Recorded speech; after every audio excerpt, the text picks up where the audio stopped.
Good morning, everyone. I won't even try and say that I have even one word in me for German, so I appreciate that you're moving that forward.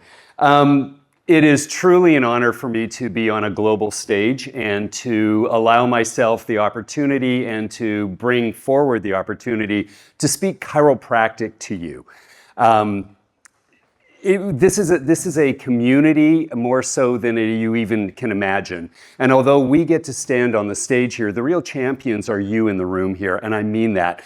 You are pathfinders, you are breaking new ground, especially in Germany. I've watched over the past 3 decades the evolution of chiropractic within the European theater here, and it's impressive. We struggle in America at times. I'm Canadian, so if I say America, you know I'm really talking about the real America. The realities are that chiropractic is hard to suppress. And what drives chiropractic more than we can even imagine are the people that we serve. They are the ones that are driving the enthusiasm to grow the profession within where we are. And so as I look out and as I have a chance to speak in so many different venues, so many different countries, so many different continents, I see enthusiasm that is very focused these days. And I know that everyone is going to say, these are the best of times, these are the worst of times. But the truth is that these are the best of times within chiropractic. And so the purpose of my sharing today with my presentation that I hope is going to work is that we are at that inflection point more than you understand of where finally, and this is the most important part, finally the science has caught up with what we knew all along within chiropractic. The world is evolving so quickly that we now have wristwatches that tell us about adaptability, that talk to us about the adaptive responsiveness of your central nervous system. It has become so culturally relevant that when we began, so I represent a company as well. I started a company called CLA. Many of you are users of our technology. But in the early days of scanning the nervous system, there was a gap between what the public understood and what we wanted them to understand. And what has evolved in that time, and so in 2003, I introduced heart rate variability to the chiropractic profession. And what has come about from that, now this is where I should have made a smarter move than I would, those little Aura rings that you wear or the Whoop that you are wearing, Aura ring now is valued at $11 billion. And I did not know that, or I would have invented the Aura ring at the same time. But the truth is that people want to know the power of their nervous system and the ability of their nervous system to function at an optimal level. And I wasn't going to get into this at the start of it, but here we are. So what I want you to understand is that these biometrics and these hacks that we have are telling the public one thing, and that is that the supremacy of the nervous system is the power that they can control themselves. But they need a nudge. Because what has happened is that they start to realize that things like meditation and good nutrition and good sleep patterns have their role, but they can't get past a certain point. And the reality is that they're living in a subluxated state within their nervous system. And we're going to use the term subluxation here a lot in the next 40 minutes that I'm here. So I want to just draw a distinction as we open up this conversation. I want you to understand that we own the concept, but we own the lexicon of the vertebral subluxation. And there's a reason why there's 2 words when we talk about subluxation. Because subluxation is incoherence and is a disturbance that has perpetuated itself within the nervous system. But we understand that you can't live in this beautiful world we have unless you have structure, unless you have the control mechanisms of support to allow us to function in a gravitational field. And so we were smart enough to look to the spine, but we did a terrible job branding ourselves from that point forward and became known as spine doctors. And that's not at all what we are.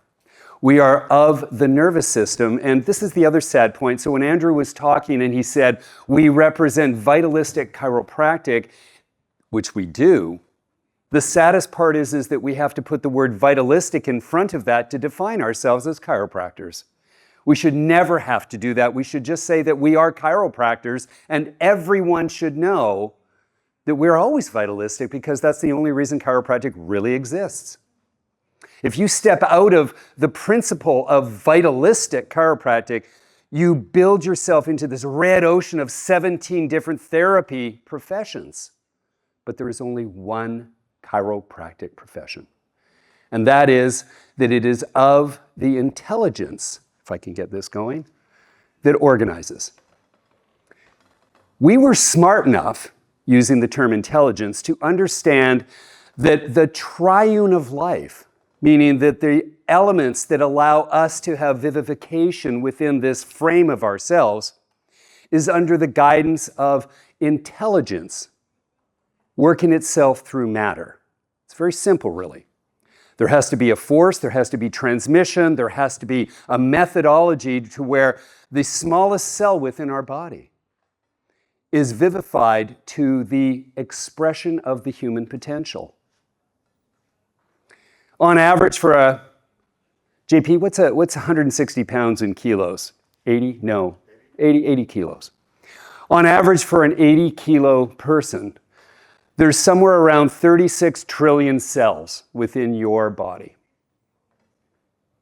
And that means that there are 36 trillion success stories operating in you and you and you, and you're a little shorter, so you don't have that many, and you. And what I mean by a success story is that the 36 trillion success stories that are operating within you all have DNA and genomic expression of success. Meaning that all of the failures of humankind, I'm not talking about your failure of having a bad day or, my mommy doesn't love me or things like that.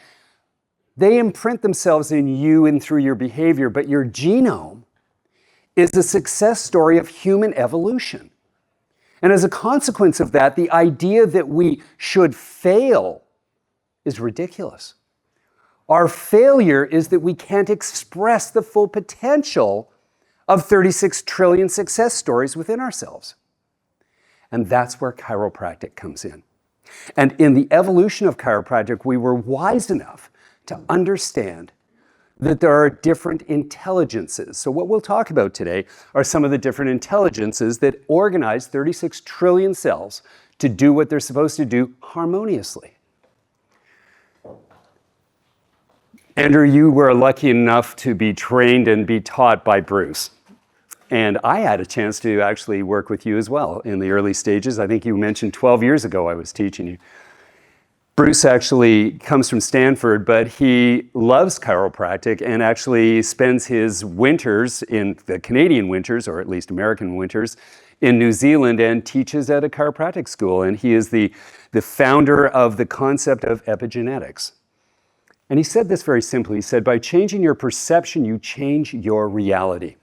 You see, your reality sitting in this room is that as chiropractors, you have a definition as to what you intend to have as an outcome with each and every one of your clients, patients, practice members, however you want to describe it. But your experience is what is going to be targeting their outcome. If you have a limited perspective of what chiropractic is, then you are delivering a limited opportunity for the person on the table.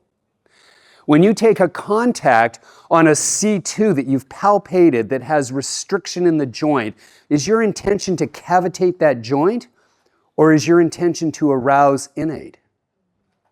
You see, when I take a contact on a subluxation, not a fixation, but when I take contact on that and I put myself innate to innate and deliver that thrust into the system that is stalled, it isn't to hear a click or a pop or to say, how do you feel? It's designed specifically to do what a chiropractor does, which is to identify the primary subluxation in this beautiful neural core and allow my intelligence and my energy to arouse their innate. That's my intention when I do it, and I can't keep people away from me. They're lined up down the block. My parking lot isn't large enough to fit all the people that want to experience what it is like, not to meet David Fletcher, but to meet a chiropractor. And that is what the foundation, that when we talk about vitalistic chiropractic, and we should define ourselves because truthfully our brand stinks. Okay? When people have chiropractic in their mind, they have no idea which chiropractor or what chiropractic is the outcome, so they default to what they've heard the most of. Okay? But the moment that you embrace what is the essence of chiropractic, your world will change because you change your perception, your reality morphs into what you have belief in and understanding of. Now, when people say to me, how long does it take? Well, I don't know. I mean, it could be that sartoric moment of where you wake up one day and say, I'm done. I'm done being a back specialist. I'm done making people feel better on their terms. And I encourage you to think that way because you have the power of all of the knowledge of 130 years of staying alive as a chiropractic profession, but staying alive in a chiropractic world. And you should leverage that.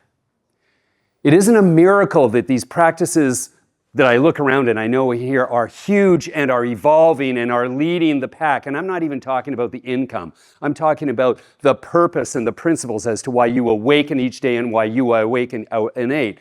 But the reality is we have to make a decision. Are we going to play small and allow others to dictate the limits that we can do, like what happened in Australia when, somebody on TikTok amplified some knuckle cracking and said, oh, that's what happens when you adjust a baby. And before you know it, the entire world is looking at them so that the legislators in Australia have to then act, because that's what legislators do, and they limit the access of chiropractic as it is meant to be because of TikTok. Can you believe that? Well, that's the world we're in. But you and we can do better than that. And we will fight back and make that terrible intrusion into our scope come back. Patrick will talk about that somewhere today, I'm sure. But the realities is that we are available for every person on this planet. Oh gosh, guys, what did I do? Da-da-da. Oh, you're missing the best part, too. I'll just keep talking. How does that sound? Where was I? Thank you. So here's where we are. You're going to come to there is this bifurcation in this path of life, of where you have to make a decision and you have to make everything come alive through your perception and your principles and your purpose. But you are, as a chiropractor, going to get confronted with this bifurcation, the fork in the road, the Robert Frost poem. And you're going to come to that, and in one hand, pick which one you want, but on one hand, there is what we know is pathogenesis. Okay? Is this belief system in reductionism, and pathogenesis means that we define, thanks so much, is that we define the relationship that we have in pathogenesis with defining the person in front of us through the symptoms they have. I was a victim of a chiropractor talking to me about the pathogenesis. I was told that I had a crooked spine and needed to see a chiropractor for a crooked spine, when what I really had was a subluxation that was triggering what my pediatrician was telling me that I was an asthmatic. Now, the great Danish philosopher said very simply,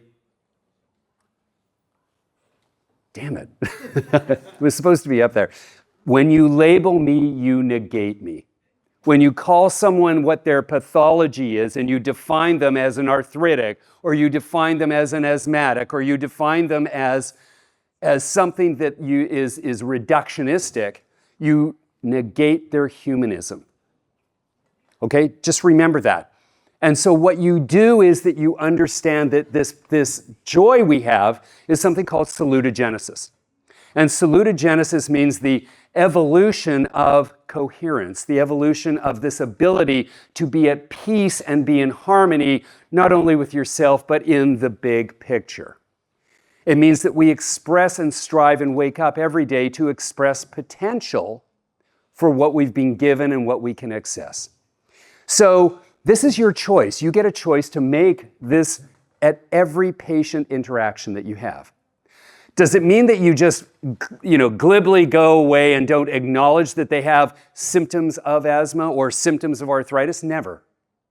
You are intelligent. You have the ability to understand that. But when you give your adjustment, that's where the magic happens, because you give the adjustment to awaken or arouse their intelligence. Now let me see if this is going to go. Nope. That's okay. So what I was going to say there was a clip of me very simply saying this, is that in 1931, BJ had this beautiful conversation, and it was at Lyceum, and he basically said this. He said, you can have all of the analysis you want. You can palpate tight spines, you can palpate muscles, you can look at ranges of movement, you can actually push and feel stuck joints. And he said, all of those tell you about a misalignment, not one of those tells you where the subluxation is. And and he actually brought X-ray into that as well. And one of the great points that he's making there is, get to know the person in front of you through their nervous system, because that's where the magic happened. And BJ himself was dedicated to the precision, to the expansion of chiropractic, but to the dedication to the ability to be so precise. He was so precise that in the BJ clinic, he was seeing 16 on the 15. He was seeing 16 patients every 15 minutes. Everything was set up for him. He knew what his listings were. He knew exactly where he had to place his hands so he could just move from table to table and do 16 visits every 15 minutes. Now, I tried to do that, and that's a little hard for me. But I got near to that at certain times in my life. But the realities is that there was no opportunity greater than the person in front of you. You never did it. Who in here has been on a mission trip to a place? Okay, I did Panama with Sigafus and I. We did Panama, and it was amazing. And we would see literally hundreds of patients an hour. And I can't even describe it, but I can only tell you that there's this energetic approach that occurs when you start working in this space where there is no confliction, where there is no distortion. It was just purity. And you would go to set up. So we had, it was crazy. We're in a place called Panoname, which is one of the rural towns that's there. And there were 9 of us, and we were on a bus. And so they take us on a bus from some hovel that they put us up in overnight. And I say that respectfully. It was really a very, very poor part of the country. And so they took us on a school bus, and we're driving through the town, and we're seeing all of these people that are coming down from the mountains, and they're clogging the streets and everything. And so I lean over to our interpreter. I said, is there like a football match on? And they say, no, they're coming to see you. And we walk into the stadium of this rural center. We walk into the stadium, which probably holds 1,500 people. And in the middle of the stadium are 9 chairs in a circle.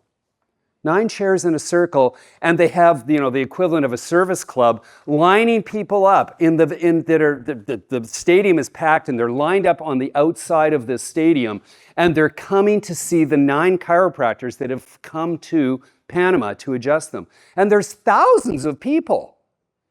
They've walked 2 days from the hills to come down to see us for that moment that we can adjust them. And so we get into the zone, and we're ready to give the adjustment, and you're on about your 400th person for the moment there, and we're just about to do it, and before you can even touch that person, there's a cavitation of the joint. The whole thing just erupts because of this energetic process. I can't explain it. All I know is I experienced it. I need to let you know that the way that works is that there is an intelligence that is constantly organizing the universe. And in chiropraktic, we talk about the universe and the multiverse, and we talk about an intelligence of organization. And whenever you see the word intelligence, just, I would never say substitute, but just add into that the principle of why it exists in biology anyways, and in complex systems, is to spontaneously organize. So a subset of universal intelligence is what we refer to as innate or inborn intelligence. And it has a very, it's not personified. It has a very, I would say, limited expression compared to universal intelligence, but it's ours. It allows us to be human. It vivifies matter. And it is that operational model that I said that has those 36 trillion success stories going on within it. And it's this intelligence that not only organizes it, but allows us to create a human experience. You see, this experience that we have through our intelligence, triune of life, which is this relationship of matter and force allowing intelligence to flow through it, is so powerful that it allows us to express this potential. We're not simply mammalian. And here's what you have to ask yourself. What is your purpose when you adjust someone? What is the purpose of a chiropractor versus a therapist? We're going to go through a little bit of neurology right now of the evolution and how subluxations begin in a life cycle. But while we're looking at this, I took the three intelligences that we are fully aware of within the chiropractic lexicon. We have universal intelligence, a subset known as innate intelligence, and we put that into, we'll call it the metaphysical side, meaning we can observe it, but it is omnipotent, omniscient, and omnipresent. Everywhere and always. It doesn't go away. However, we also know, and BJ talked a lot about this, about a third intelligence, which is the educated, the knowledge accumulation. When we were all growing up, we saw encyclopedias, we learned from our mentors, and we started to experience what educated means to us because knowledge became power at all levels in all societies that have been evolving. And so the power of educated meant that we were starting to have failures, we learned from those, and we became adaptive to this learning cycle. And wars break out and people get religious and all the rest of the stuff that goes along with it, but somehow we survive all of that and we learn from the testing of the traumas and the tribulations that occur within being a human being. And those are what I was talking about, that they imprint along this genome that we have. And so time has gone on and there has been this corpus of knowledge that has been built from the beginning of humankind. And that has been, from when we started to get the printing presses, and then we started to get an internet, and we started to have the accumulation of it. And we're now entering into the most interesting age that we have ever come through, which is the evolution and the expression of the fourth intelligence. And the fourth intelligence, by its name, is artificial, which means that it allows us to take this remarkable amount of knowledge that has been accumulated and has been put into digital formatting and allow us to access it. 78%, if you ever want to get like on an email list and learn about AI, it's called the Neuron, which I think is pretty cool. But the Neuron is a newsletter that you can get daily. And it talks about what's evolving with the AI world. It's not going away. I promise you. It's like the internet. It's not going away. You better embrace it in some way, whether embrace it to throw it out of your life or embrace it to understand that it is changing your life whether you like it or not. It's terrifyingly corrupt and unbelievably capable at the same time.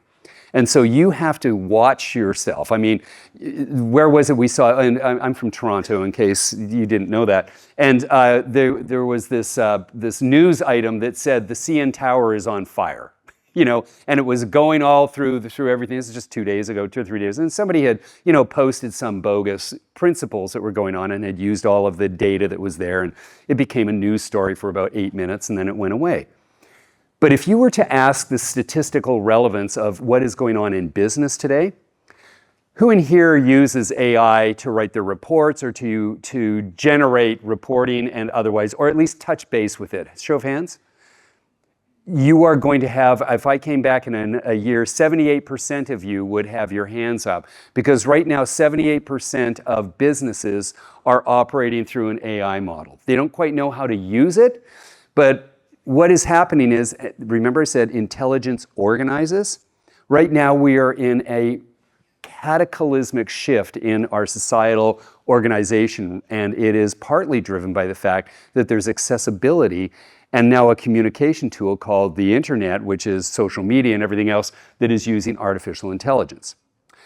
The point of, and the reason that I brought forward the whole idea of intelligence is that we own this. We own this in the profession of our lexicons and otherwise. And what you need to understand is that I don't know anything about AI as far as writing reports. Go out to the vendor that's in here. Who is the vendor? Anyhow, they're doing reports and everything else. Learn from them.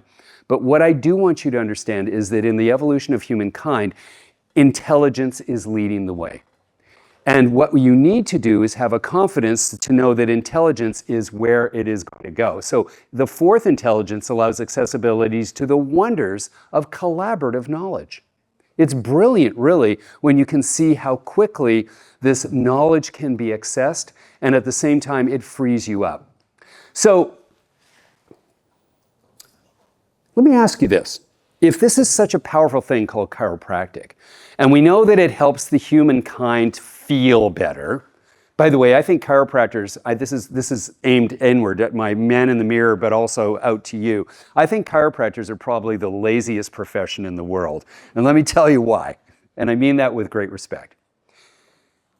This thing called an adjustment is so freaking powerful that you can get away without having to think about what we're talking about right now. You can just find your slumber and go ahead and see hundreds of people a day, and you'll be happy and they'll be really happy, but you won't have done what it could have been if you don't bring this principle of this arousing innate. By the way, those are what Stevenson said. Stevenson was very clear that when asked, he said, they asked him, they said, what is the purpose or the outcome of a chiropractic adjustment? And without hesitation, he simply said, to arouse innate. That's it. And that's what you need to understand, is that we have this faith and this understanding and this power that these intelligences are organizing to our optimal efficiency. So what would happen if you had, in the triune of life, if you had this power within you and you had the form, meaning that you actually had enough structure that you could ambulate in gravity and you could do the things you want to do, but you had interference in the functioning nervous system? Would you be able to express your full potential? Well, not possibly, because when it says that it's organizing to a point of efficiency. And it's up to us to remove interferences so that the efficiency is greater when a person is adjusted. Now, we're going to talk about the science that's coming in through this, but the main functions of the neurodural core, Fred Barge, as one cause, one cure, one correction. Fred Barge said it best. He said, the cause of all disease is the inability to interpret ourselves in our environment. Just think about that. We have to have a neuromotor sensory input that's going to allow us to interpret our environment so that we can do the core principle of chiropractic and express it, which is called adaptability. We have to be able to perceive ourselves in our environment and adapt to the challenges of our environment. Now, we're imbued with two beautiful nervous systems, three really, but sensory is the third. But two functioning and functional nervous systems. One is called your autonomic nervous system, and the other is called your motor nervous system. We touch base on the third one, which is the sensory inputs that happen. And what really is one of the great things that you need to understand is that you don't have to think about this. You don't have to educatedly try and figure it out. It's happening all the time. But just think of the progression. So we are wired to be aware of our environment, And as a consequence of that, there's a level or a gap, a general adaptive principle. That's what a gap stands for.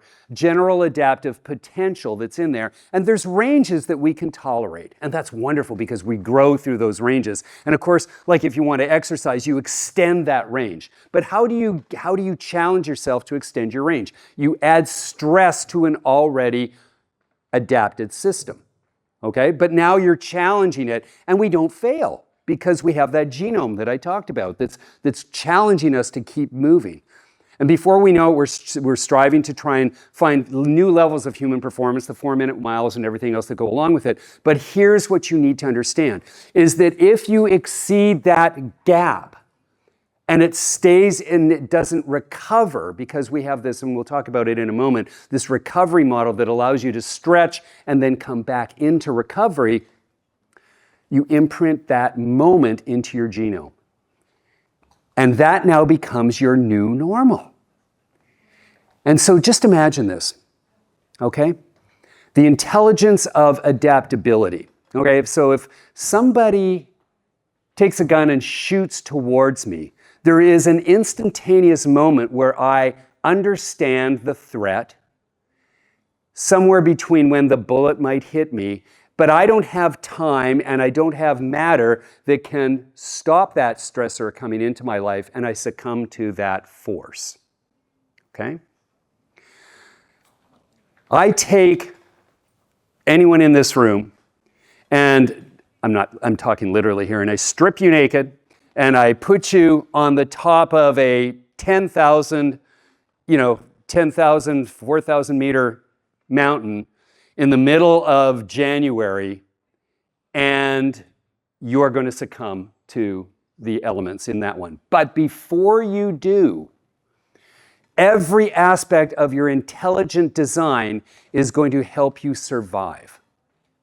There's going to be shivering to start with. There's going to be peripheral shutdown to try and keep the core. And the last thing that is going to fail on the last stressor of this moment is going to be the brain. So everything is designed to keep the central nervous system at its moment. And the third type of distress that's going to happen is that we're going to meet people all through our lives that put toxins in their body. They're going to eat McDonald's 7 days a week, and they're going to try and pretend that they're lifelong, healthy people, but they don't do it. And all the toxins that build up are eventually going to succumb to avert them to express their potential. Oh, they might manifest disease, most likely they will, but we in chiropractic understand this principle of ease to dishyphenated ease to disease. And so what I've said there's instantaneous, unprotected management of stressors, there's progressive intelligent design to progressively try and save us, and then there's the other side, which is that we're unaware, but the body is still trying to save you at all times. And so these intelligent designs are always in play to save us. And in the moment that we can't interpret ourselves in our environment, we trigger what is known as a sympathetic dominant response. We get what's called a fight-flight response, and that's the gift of humankind. And I don't know if you know this, but your heart is wired to beat at about consistently 82 to 88 BPMs, okay? Now, I wouldn't want to live with 82 as my baseline. And you don't have to, because the neurotransmitters that are associated with that's the epinephrine neurotransmitters that are associated with the firing of that ventricular contraction that's going on at 88 times per minute, is designed to keep you on the ready, okay, in case you have somebody yell at you or have a tiger jump out of the woods at you. You're on the ready. But you would burn out if that was going to be your normal. So you've been gifted the recovery part of your autonomic nervous system, which is called your parasympathetics. It has a completely different neurotransmitter. It's acetylcholine that's being produced, and it allows you, and it's coming through what's called your vagal, the majority of a vagal tone is associated with how that modulates your heartbeat. So now we have the foot on the gas pedal, we have a brake that's ready, and if you live in this constant distress, or the McDonald's person that I was going to tell you about, you know what happens? I'll tell you two things that happen. is that number one, you start to learn to believe that living with sympathetic dominance is your new normal. But the challenge with the new normal, and this is where we get the vertebral subluxation coming in, is that the body is wise enough to say, I have to protect you against other stressors that are going to happen. And so I begin to posturalize that distressor that started with eating too many Big Macs. Okay? So what happens is that we start to engage structure or form and protect ourselves. So when we get a shock of our lifetime, we don't go, yay, bring it on more. What we do is we protect ourselves. We go into in this case, a sagittal motion that allows us to protect ourselves, and we get distortions now occurring in the sensory motor part of our nervous system, and we begin to canalize those in our premotor cortex. And so now we start to get our executive thought in our prefrontal cortex, we start to get our motor cortex changing, and now we have our vagal tone and our autonomics deteriorating, and eventually we're going to start to get our adrenal axis, which is our adrenal glands now in the hormonal side, becoming exhausted from all of this. And it all started with a distortion that wasn't interpreted. And that's why when we talk about subluxation, we have to look at the whole person. This is quite a well-known image here. And this is if you might not see it, but these are a group of physicians, and they're all blindfolded. And they're sort of imagining what is in front of them. And of course, if you're not looking at the whole, you might say, oh, it's a snake when you start to palpate or feel the trunk, or it's a tree if you're feeling the leg, or it's a spear if you're feeling a tusk. And none of them are getting the picture right. All they're doing is that they're looking in a reductionistic way to try and understand what's going on in the room in front of them. But we, as chiropractors, don't do that. We always walk in the room and we see the elephant, okay? Because a subluxation is a little thing that's a big thing. And you must remember that. It is that pebble in the shoe, and I'm making a joke of that, but it is this small intrusion that was not understood by our nervous system that became embedded into our nervous system. And at some point, the structure then started to go and become devolved into that. And when you take an X-ray and you start to see degeneration, and you start to see all of the compensations, because that's another chiropractic term when you can't adapt, we get compensations occurring, and you see lipping and spurring on, let's say, a 5-disc, and you start to see the thinning of the disc. You might think, oh, if you're in that pathogenic model, oh, I have somebody who needs decompression therapy. And maybe they do to make them feel better at that moment, but that's not chiropractic. What they need is someone to arouse their innate so they don't get further degeneration. In fact, when I see an X-ray that has all the lipping and spurring on it, all I see is the intelligent design protecting that system. I don't want to go in and take the cast off of that and put the guy on a side posture or drop his L5. I don't know. That's not for me to know at that moment. I want to get to know him through his or her nervous system first and understand if I can enter in a collaborative way and see if I can arouse their innate so that when I may need to do that more physical style of adjusting, which is that when it is a primary down in the L5 region, I will have the tools to do that because they can respond. Now, how am I going to know that? Well, I'm going to watch their central nervous system unwind itself. And that's what my joy has been within my practice, but also I developed this technology, and we'll talk a bit of that. But here's the point. Subluxations separate you from coherence. They ruin the harmony within your world, whereas adjustments bring you back to a coherent state. And if you want to know what coherence of the nervous system feels like, have a shot of tequila at 1 a.m. Because what you're doing there is that you're putting something that needs to be adapted to but is shocking your nervous system. And do you think it changes just your gut? No. It changes your thought processes. It changes this perceptual ability. And that's what a subluxation does, that when it is embedded into you, it means that you cannot manage in a coherent fashion. You can become uncoordinated in your physical movements. You can become distorted in your belief systems. You can have behavioral distortions that then evolve from it. It is a small thing that is a very big thing. And when you make a decision that you are the master of understanding what is going on with that person in their trajectory, and that you are a master of understanding that you have the skills to determine where the best way to enter into that person's reality is along their vertebral subluxated spine and nervous system, then you become the most important person in their life at that moment. And the whole goal of that is to make them the most important person in their life. And as I used to tell all my patients all the time is, there is a time that you need me, and there is a time you can choose to be with me.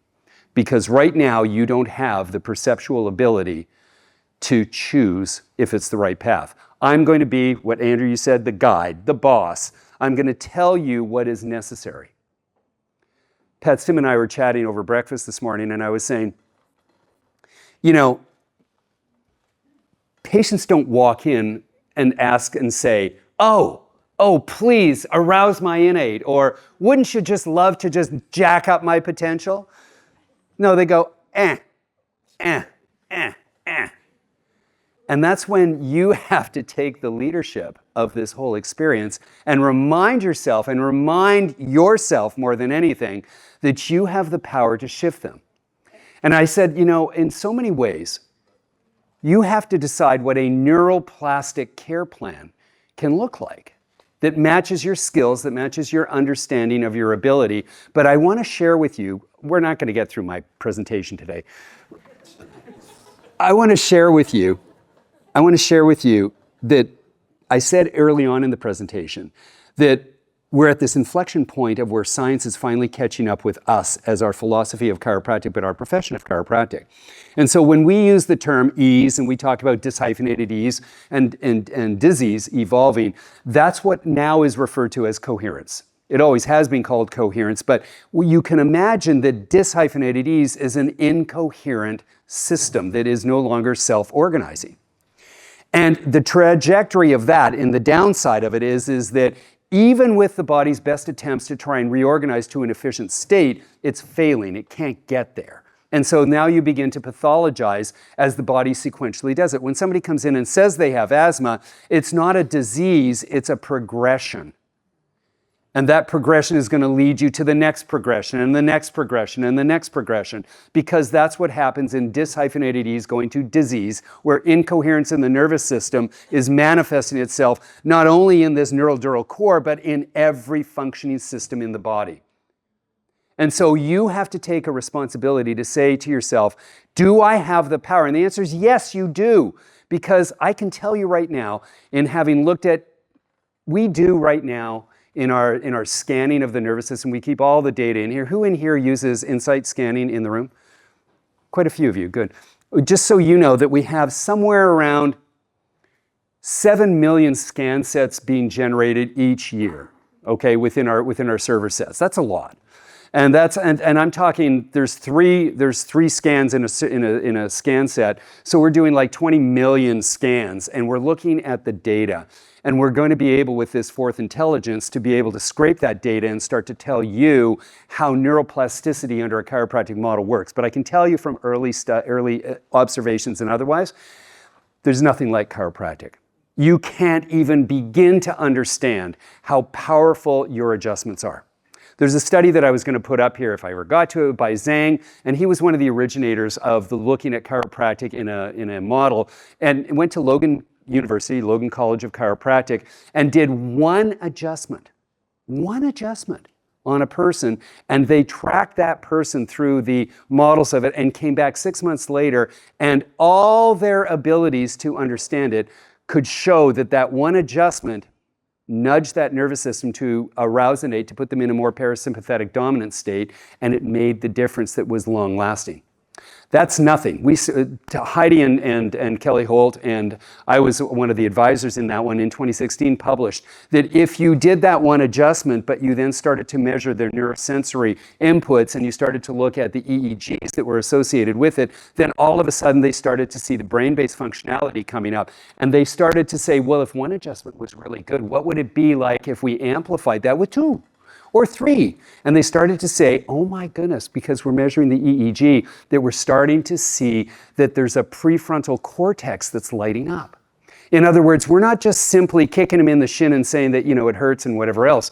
They're starting to see that executive function in the brain is automatically engaged again when you start to adjust a simple but small vertebral subluxation somewhere along the core. And when you get really specific with it, like we do, you start to see that this amplifies the relationship at the brain-based model. Now, minimally, when you are adjusting children or you are adjusting adults, you shouldn't be saying, how are you? You should be asking them bigger questions. You should be asking them about how well they sleep. You should be asking them about how alert they are. You should be asking them about how their brain function is promoting them to see that they're socializing again. Do you know Stephen Porges? Anybody do HRV work and knows Stephen Porges here? Okay, 1 or 2. So Stephen Porges posited in the early days of HRV, he said, you know what? There's 2 components, there's 2 branches of the vagal nerve, and there's the anterior and posterior portions of it. He said, you know what? When we do HRV studies, and he was a non-chiropractor, by the way, and he's one of those guys, the medical guys. And so he started to look at the HRVs, and he said, you know what? We're starting to see that when somebody is in high HRV, which means that they have a lot of coherence within their nervous system, their facial expressions when they're having conversations are completely different than someone who is in low vagal tone. And they started to posit this whole idea of the polyvagal theory, and they started to recognize that socialization is directly related to the tone of the vagus nerve. Pardon my language here, but wouldn't it be great if everybody got adjusted? Then our fucked up societies wouldn't be just so evident to everybody. If they started liking each other, they're subluxated. They can't perceive themselves in their environment. And almost immediately when you start to adjust people, we start to see the abilities come up. I have to share with you that I've loved every moment of working with you. I'm looking at all the faces out here and wishing I was on your side of this, listening to some of the next speakers. Thank you for being you. I appreciate you tremendously. Be well.